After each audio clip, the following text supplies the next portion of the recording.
How many FPS does it get?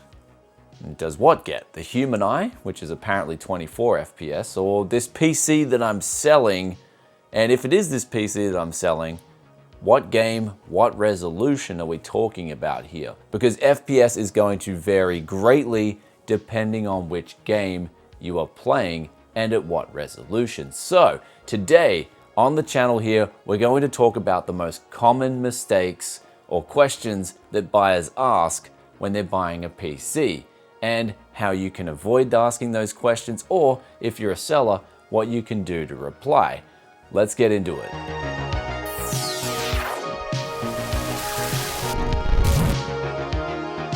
Welcome back to Tech Yes City, and today we're going to take a look at the most ambiguous questions I get asked as a seller selling PCs. And let's start off with this first one. Does it have DDR4 RAM?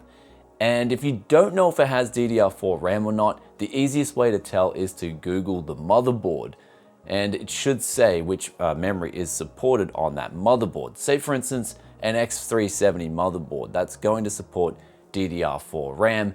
And let's take for instance an older motherboard, an H61, which is a very popular choice in the used market, that will support DDR3 memory. There are some boards out there, some H110 motherboards that did support both, but that's really a rare exception and a rare case. And there's really the only one I can think of off the top of my head that supports DDR3 and DDR4.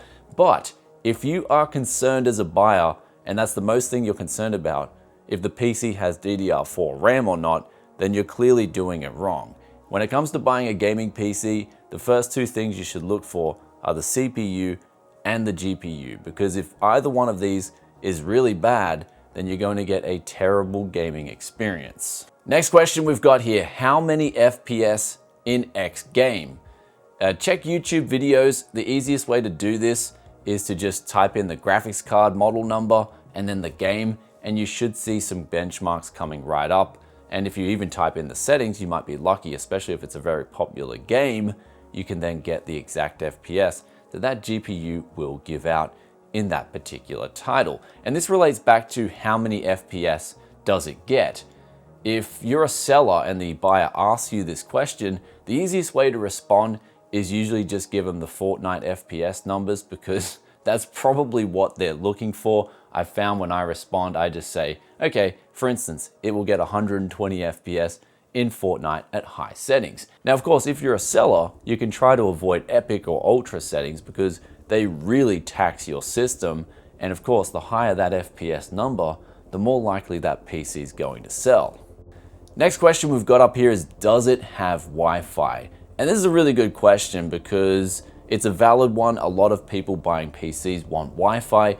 Me personally, I prefer just a RJ45 network cable. I've always liked it that way, but of course, Wi-Fi is very convenient. Now, the easiest way to respond to this is if it does have Wi-Fi, yes it does. But most sellers won't include Wi-Fi with their gaming PCs when they're selling them. Even brand new PCs won't include Wi-Fi, and the reason being is because it costs extra money to put on board. The easiest fix for this is just a USB dongle off of eBay, which they can be had for literally like $5, and that will fix your problem. Your PC will now have Wi-Fi. So basically, if the listing doesn't say it has Wi-Fi, then assume it doesn't. But also on that note, Wi-Fi will generally have more chances of dropping out the signal while you're gaming than a wired connection. So do keep that in mind too. Does it include a monitor, keyboard, mouse, headset, speakers, etc.? These are questions that I get asked commonly. If it's not in the ad, then it most likely doesn't include those peripherals. Of course, if the photo does have all those components in it, then it is a valid question to ask. But if you see a seller just selling the PC and it says nothing about a monitor, keyboard, or mouse in the description, then most likely assume that it doesn't have that. Most sellers, myself included, will include the option to include a monitor, keyboard, mouse bundle for an additional cost. But generally when it comes to selling a PC, just like the Wi-Fi, if it's not in the ad, then it's most likely not going to include it. But also the last thing about the keyboard and mouse especially is if you've already got a keyboard and mouse at your house and it's got a USB port on both ends, then you're most likely not going to need a new keyboard and mouse if you've already got them. Of course, if you want to go out and get a gaming mouse and a gaming keyboard, then expect it. This next one is a very funny one, and it's one that I usually laugh at a lot, and that is, would you accept a trade for my shoes, an Xbox, or toolbox? And the answer to this one is you're better off trying to sell them yourself. Save me the hassle. I don't want to get your crap and then try and resell it on the market to recoup the cost of the gaming PC that I'm trying to sell. Of course, in that case, sometimes there are some good trade-ins that you can put up for trade. I've had someone trade me an RTX 2060 laptop for a gaming PC that I had for sale. But generally when it comes to Xboxes, used shoes, and also toolboxes, you're better off trying to sell those things yourself. Can you list every single brand and every detailed spec of each component? And this one comes from time to time, this question, and it's one of the most annoying because sellers generally will list what they can in the listing. And if it doesn't have something in there, you can ask for that something. But asking the seller to go back and rewrite what they wrote in the listing is going to be so time wasting that practically every seller that I know is not going to want to do it, myself included. Can you hold it for me, man? I'll have the money in 5 months. Generally, no seller's going to want to hold a PC out for you for even 2 weeks if you're not putting a deposit down. If a buyer wishes to buy a PC and they don't have the money now, even a small deposit can go a long way. It shows that you're committed to getting that PC. It also shows that you wish to buy it and you're serious about it, as opposed to the X amount of people that I've had say, can you hold this for me until X day? And I've said, well, if it's available on X day, come and get it. For me personally, and even when I go out on used parts hunts from everyone I know, it's usually first come, first served. So unless you're putting that deposit down, that person's gonna sell that PC to the first person who comes in with the money. Would you take $100, and this is like on an $800 item? I'm just gonna put my hand here, and if you guys wanna tweet me some funny memes we can put on this hand, then go at it, and I'll retweet the funniest ones. The next question we've got here is, does it have a warranty? And this is a really good question because, of course, if you're buying a gaming PC, you don't want to get hosed. And now most sellers in Australia use PCs if it's a one-time PC sale that they're selling and they don't have any other ads or they've never sold a PC before, they most likely won't offer any warranty at all. But if you go into the listing, most people will offer some sort of warranty if they're selling PCs regularly. For me personally, I do offer a 3-month guarantee because I hate it when someone gets a PC and they have problems. I want that person getting their gaming PC and just enjoying PC games the way they were meant to be enjoyed. Anyway, if you're not sure about a warranty and you really want one, then the best thing to do is ask the seller, does it come with some kind of guarantee? Can you deliver? And this is a really good question because some sellers just flat out won't deliver. Me personally, I deliver because I actually enjoy driving around. It's one of my hobbies actually, listening to 80s rock. And so driving around on the Gold Coast, I usually charge around $20 for a delivery on my hometown. If it's outside my hometown, I generally don't bother. I'll probably go to like some sort of shipping company. But when it comes to a far distance, unless they're paying really good money and it's up front, and here's the thing, if you're gonna deliver to far distances, don't do it without some kind of deposit, because I've heard some stories where people have been traveling 2 or 3 hours and then just got ghosted. So you don't want to become that person. But when it comes down to it, the delivery thing is a good question, but it's up to the seller whether they do or not. Can you ship? Tempered glass? No. Domestically in Australia? Yes, if it doesn't have tempered glass. But you're paying the shipping charges, not me. How many USB ports does it have? And this is actually a really valid question. I do get asked this from time to time, but of course it depends on the make of the motherboard. Some motherboards will have 10 USB ports on the back, some will only have 4, most will have around 6 to 8, and then you've even then got your front out USB connections on the motherboards, which will go to the front of the case. They're usually 2, but some can have 4 or even up to 7. That's the most I've seen. But in the event that you do need a lot of USB ports, you can go and get a USB hub from Amazon or eBay. They're generally pretty cheap and they will give you more USB ports at your disposal. And even then, if the computer doesn't have USB 3 and you need it, you can get a PCIe USB 3 add-in card, which can give you, say for instance, an extra 6 USB 3 ports at the back of your PC. But I'll put up a list of some scenarios of how many USB ports you might need if you're getting a gaming PC. Now that's the first part of this video done. That's before people buy a PC. What happens if you sell a PC? What are the most common complaints that I get after I sell a PC? Well, we'll go through the list here. We've got, first of all, but I just got home and my computer won't turn on. And this one's got to do with mainly that little switch right next to the power plug. You've got to make sure that's set to I. If it's on the O mode, it means it's off. There's no power going through it. I've actually had a funny case where someone has brought the PC back and they're like, look, I've got it turned on, everything's on. Then I've brought it back here and it's turned on absolutely fine. It actually ended up being their power board had the switch canceled because they must have overcharged it on something else and it was switched off. So do be careful with cheap power boards too, and we'll talk about this a little bit later after this next question.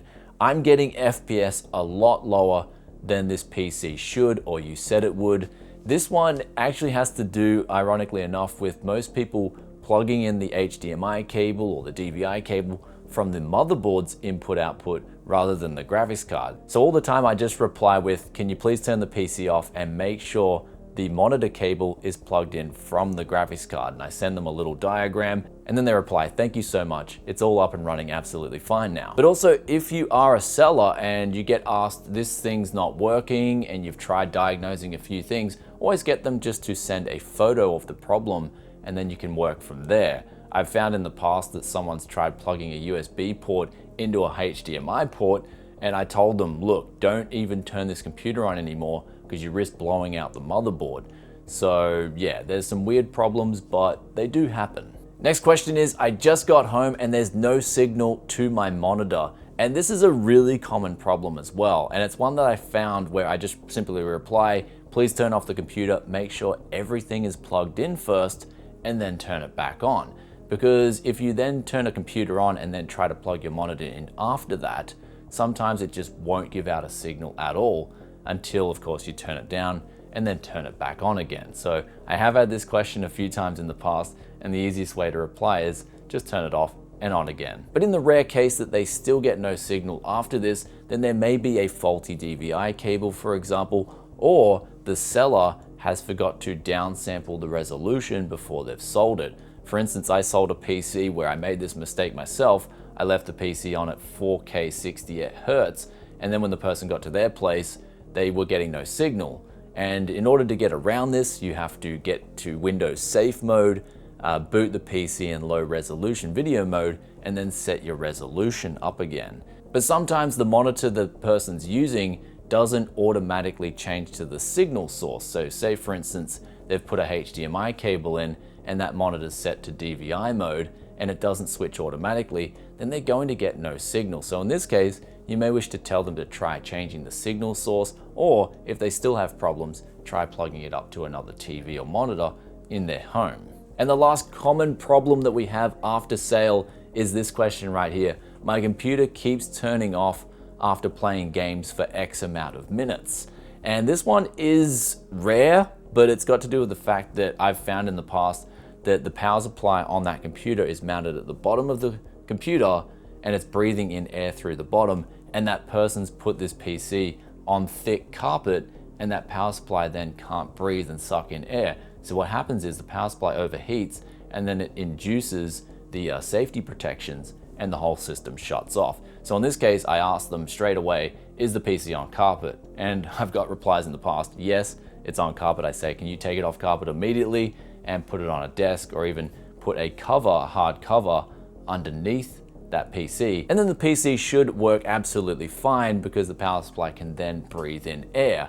That's if the computer wasn't damaged in the process. But also the last thing is cheap power boards. Stop using them. If they're really cheap, and especially if they're really old and they've got some rust going on with them, then they can cut things out. I've had someone in the past take a computer back to me and the computer's just simply shut off at their place and it hasn't shut off at my place at all. And the reason was they had a cheap power board, and then when they replaced that, everything was working fine again. But with that aside, that concludes today's video on common questions that buyers ask to sellers before and after a sale. If you guys enjoyed this video, then be sure to hit that like button for us. Also let us know in the comments section below what are some common questions that you ask if you're buying a PC, or if you're a seller, some common questions that you get asked that aren't in today's video. And with that said, we've got the question of the day too, and this is from Plantone.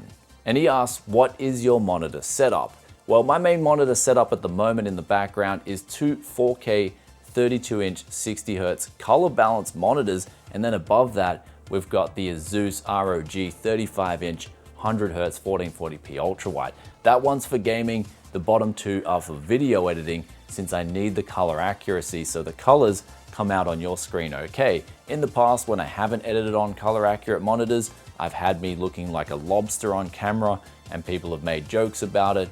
And honestly, those jokes were pretty funny and I had a good laugh. Anyway, I'll catch you in another tech video very soon. If you haven't already, you may wish to sub, ring that bell, and I'll see you next time. Peace out for now. Bye.